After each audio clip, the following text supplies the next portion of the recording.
God willing, he will pave the way. And that's one thing that I feel like I've learned from having a relationship with God is I firmly believe God gives us certain gifts, talents, and abilities.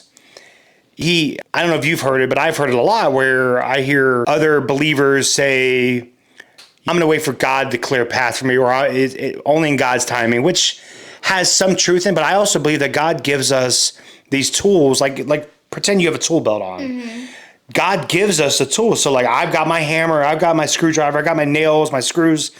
I've got everything I need, but that house is not going to get built without you putting the work by just sitting there and God's going to get it done. Mm-hmm. Well, no, he's given me and given you the tools to get that done. The chance and the... Yeah, he's going to give you the opportunity. And so that's where I feel like when you have these desires and these dreams, those aren't coincidence. Mm-hmm.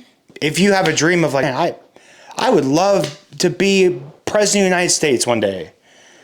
If that is honestly your dream, there's nothing squashing that. That could be a God-given dream. Even if, you lose even if you lose the elections a couple of times, that doesn't mean you won't. Right. But that's the part of the suffering too, where you have to go through sometimes these hard times. And, as long as you believe you're doing this for God's will and not your own desires, like if your dream is I want to make $500 million, that's not what I'm talking about. More like... I'm talking about like what you feel like God is telling you, like, gosh, I really enjoy helping people, or I really enjoy doing these things for God.